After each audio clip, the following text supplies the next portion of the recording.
Alright, so here in this particular video, we have a ball of mass 1.8 kilogram that is dropped from the top of a 200-meter tall building. If you need to pause the video, read A, B, C, D, and E. Otherwise, I'm just going to get cracking. Here's a little visual to help you understand this problem. Here's the building is 200 meters tall. The ball is being dropped, so VI is 0. And then the first part of the question asks you to find 3 seconds. So this is just to help you visualize at 3 seconds. Other than that, it does not pertain to B, C, D, or E. All right, let's go and crack it out. Part A asks you to find the average speed for the first 3 seconds. To find average speed, you need distance over time. Here, you know time times 3 seconds because it states so in part A. The only thing you don't know is D, but you can find D by using the vertical displacement function. Delta y is equal to VIT plus 1 half GT squared. Even though this is delta y, the magnitude of delta y is the same as the distance, especially if an object goes one way, which it is in this particular problem. The object is falling downward. It doesn't turn around. So D is the same as the magnitude of delta y. Delta y is a vector, so it has to have a direction, but the number itself is the same. All right, so I'm just going to cross VIT out because VI is 0. So therefore, delta y is just 1 half GT squared. I know G is negative 9.8. I know T is 3. I want to square that, multiply that on my calculator. I want to get a value of negative 44.1, which makes sense. The object has fallen a distance of 44.1, but delta y is a vector, so it has to have a negative sign. However, you don't need delta y, you need the distance. So therefore the distance is just 44.1 because distance is a scalar. So therefore I'm just gonna carry down this average speed function. I know t is 3 seconds. I just found what d is. As you can see, the numerator does not have a negative sign because distance is a scalar. So the distance fallen is 44.1 meters divided by 3 seconds. The average speed for the first 3 seconds is 14.7 meters per second. If you don't like doing that, you can also do this function here. Average velocity, which is the same as average speed if the object goes one way, right? The only difference is that average velocity has a direction, average speed doesn't, but the magnitude is the same.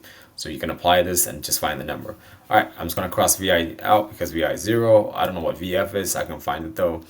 Using the VF function, which is VF is equal to GT plus VI. VI once again is 0, so G is negative 9.8, T is 3. If you multiply that, you'll get negative, oh, excuse me, there should be an equal sign there. VF equals negative 29.4 meters per second.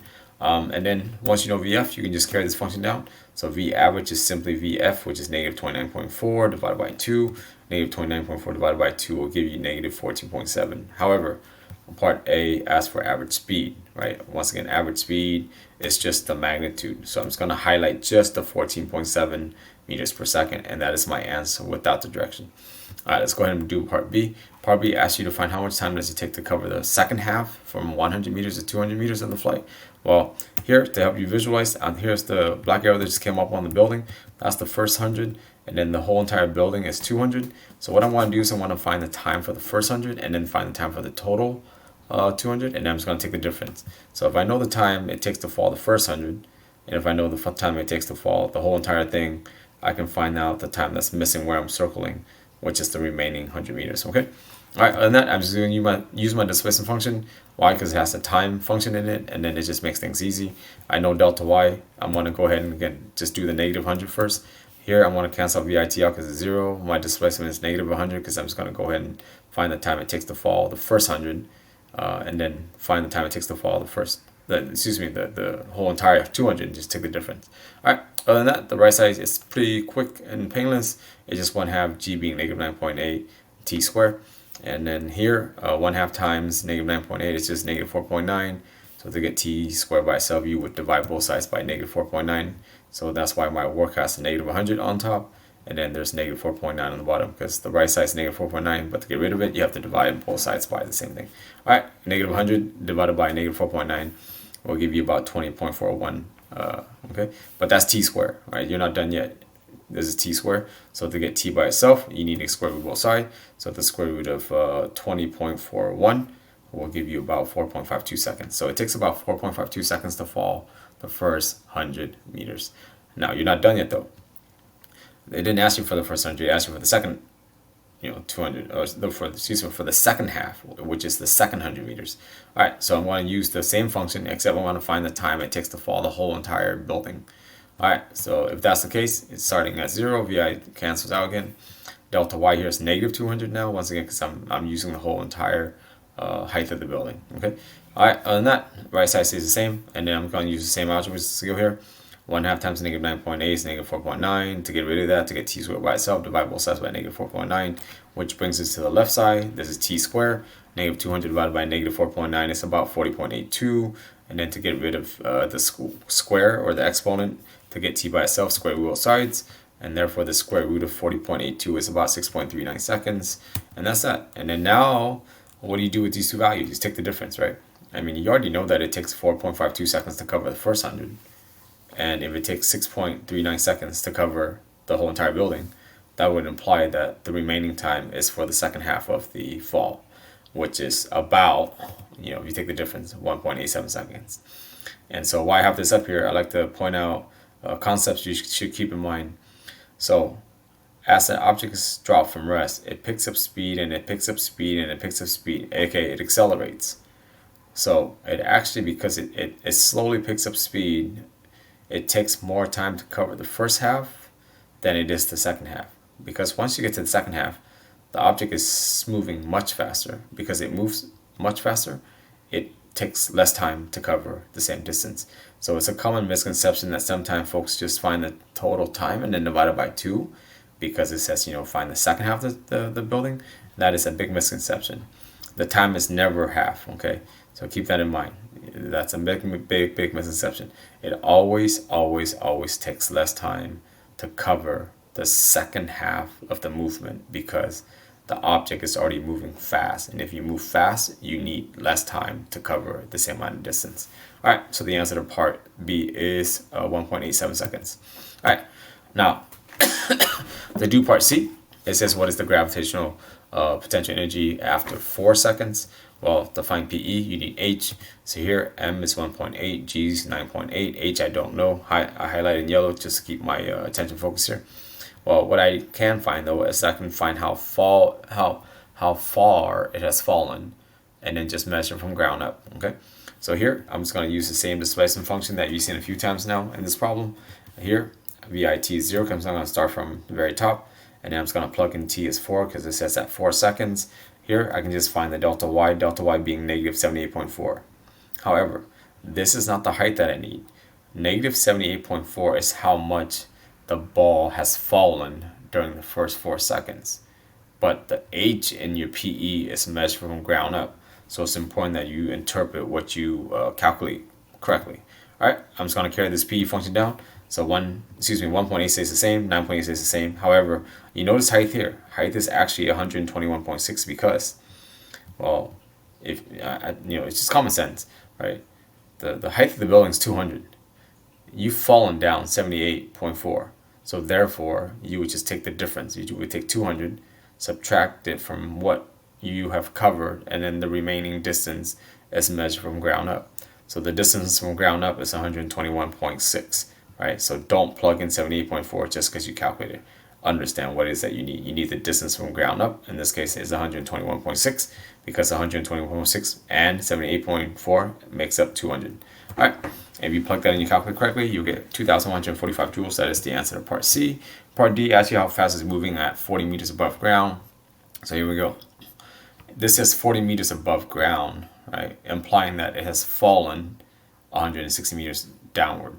So watch the diagram. Here, I'm just going to use my kinematics function. Vf squared minus Vi squared equals 2g delta y because it's the easiest way to do. Vi is 0. I know what my g is. The only thing I need is my delta y.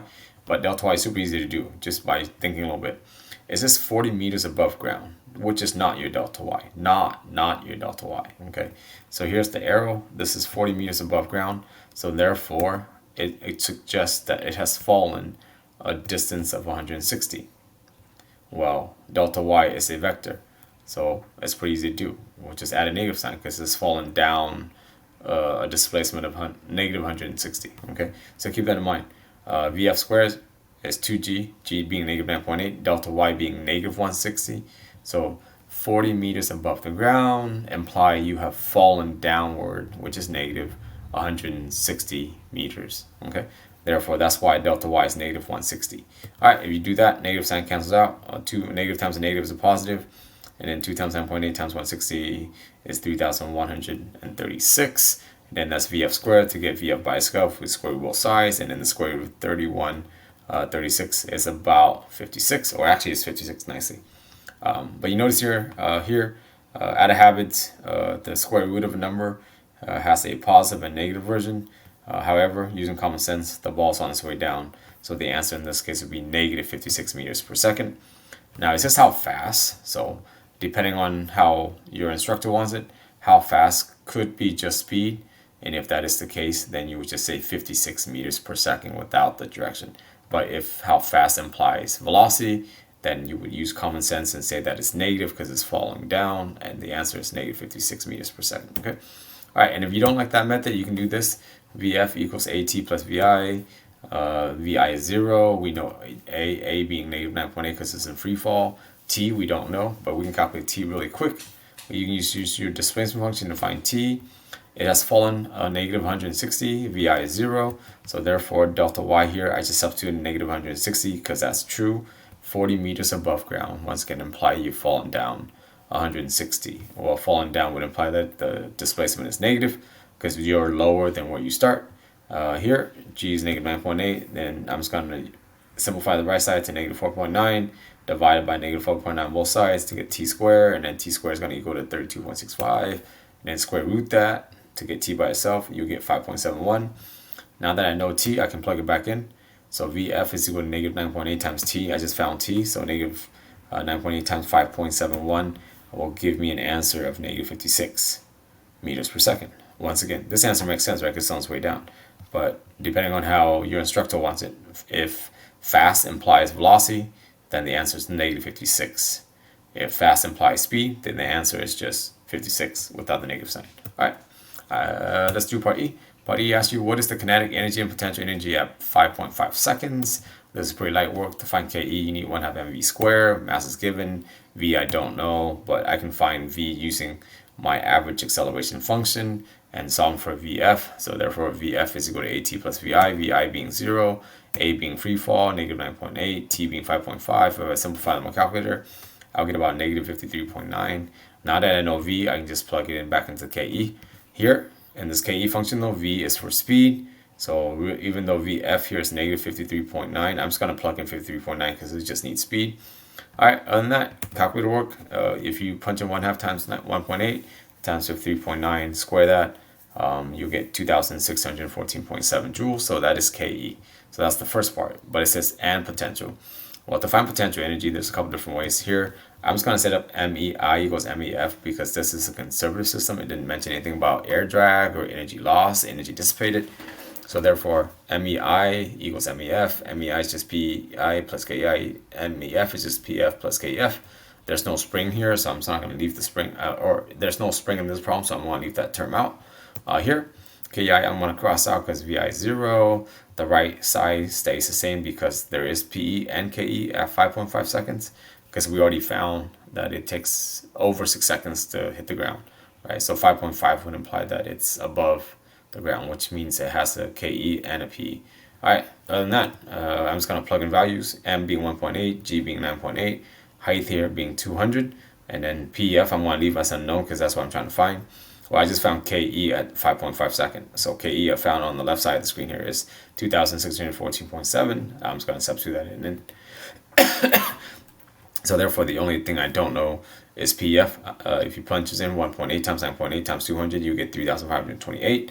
And then to get PEF by itself, I need to get rid of this 2,614.7 by subtracting both sides by that. So if you do that correctly in your calculator, PF will equal to about 913.3 joules. Okay, and that's the answer for part E. However, if you don't like using conservation of energy, you could just simply do this. PEF is mgHf. Well, M is known, G is known. Well, how do you find HF? You can find HF by just doing a little bit of thinking. You can use your displacement function. Here I left the VIT out because we've done that a bunch of times already, this problem, right? The VIT term disappear. So delta Y here is just 1/2 GT squared.